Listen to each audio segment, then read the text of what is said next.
I want to tell you something that's going to reframe the phone conversation entirely.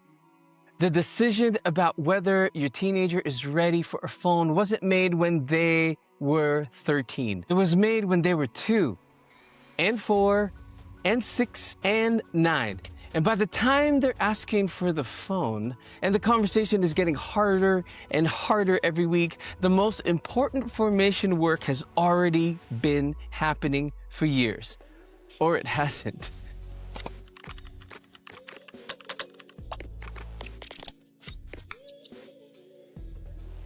In this episode, I want to show you what unreadiness actually looks like. Not as a warning to make you anxious, but as a framework that gives you something to actually respond to. Because the phone is not the problem. The foundation underneath is either ready to carry this level of access or it isn't. And the signs are visible if you know what to look for. I'm Dr. Lem Usita. I study adolescent identity formation. This is episode 4 in a 5-part series on phones, teenagers, and formation. If you've been watching the series, everything we've built in the first 3 episodes comes to a practical head here. And if this is your first time, this episode stands on its own. You'll understand everything you need. If you've been searching for signs your teen isn't ready for a phone, or what phone boundaries for teenagers look like, or how to know if your teenager's screen time has gone too far, this is the episode with the most specific answers. Now, here's the reason why the phone isn't the problem. The phone doesn't create what isn't there. It just magnifies what's already there. A floater becomes more adrift online. The algorithm offers endless identities to sample without committing to any of them. A performer finds an audience for the borrowed identity and doubles down on it. A seeker, already wrestling with questions, encounters 1,000 more without a mentoring relationship to help them interpret what they're finding. And a teenager moving toward the rooted, one with some genuine interior stability, can use the same environment to explore, connect, and grow. It's the same device, completely different outcomes because the foundation is different. And if you don't know what identity position your teenager's in, you can take the free assessment at identityspecialist.net/assessment. So when you see the warning signs I'm about to describe, understand this. The phone didn't cause them. The phone just reveals them and amplifies them. And that means stepping back from the phone doesn't solve the underlying formation issue. It creates space to address it. Before the signs, let me give you the framework for what healthy digital access looks like. Bounded exploration.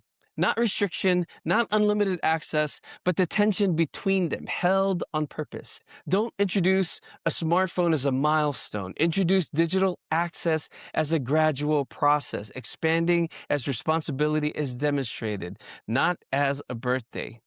Visibility before privacy. Your teenager doesn't need full digital privacy to develop a healthy identity. Privacy grows as stewardship grows, not before. Interpretation, not just restriction. Rules train compliance, but conversation builds wisdom. The goal is a teenager who can eventually ask themselves, is this forming me or fragmenting me? And the key variable under all of it is mentoring. An adolescent navigating digital space with a present adult in the conversation has a radically different experience than one navigating it alone. Now here's what to search for. These aren't reasons to panic, they're reasons to recalibrate. Sign 1. Increased secrecy, not just privacy, secrecy. Privacy is healthy. Secrecy is different. When a teenager starts hiding their phone, lying about what they're doing online, or becoming defensive and evasive when you naturally ask questions, that's a formation signal. This device has become a place where accountability doesn't reach. Sign 2. Emotional volatility that consistently follows time online. One difficult session isn't the pattern, but if you notice that after extended time on the phone, your teenager is irritable, withdrawn, anxious, or reactive, and this is consistent, that's the phone amplifying an emotional state that was already fragile. Sign 3, the phone functioning as a regulating object. This is the most important one. When a teenager cannot manage discomfort, boredom, anxiety, or frustration without reaching the phone, and I know some adults that are also in this category, the devices become a regulation tool, not a communication tool. And that's a formation problem, not a phone problem. But the phone is making it harder to address. Sign 4, withdrawal from offline life. Dropping commitments, skipping activities they used to care about, pulling away from offline friendships, decreasing interest in anything that doesn't involve a screen. The digital environment is beginning to replace the real one, and identity formation in a purely digital environment is fragmented by design. Sign 5, fixation on social approval and how they're landing. Social media is designed to surface approval metrics. If your teenager is regularly checking numbers, obsessing over how content performs, or experiencing significant distress when something doesn't land, their sense of worth is being indexed to platform feedback. That is identity vulnerability, and it's the most acute in teenagers who are already floaters or performers. Sign 6, sleep disruption. An adolescent who can't put the phone down at night, who is checking it after bed, who is chronically underslept because of the device, has formation problems that will compound everything else. Sleep is when the brain consolidates. An adolescent who isn't sleeping isn't forming. Sign 7, inability to tolerate being without it. Not discomfort. That's normal. Inability. If losing the phone triggers genuine distress, if the devices become the primary source of meaning, connection, and stability, the level of access has outpaced the level of formation. If you're reading this list and recognizing your situation, I want to say something directly. Stepping back is not overreaction.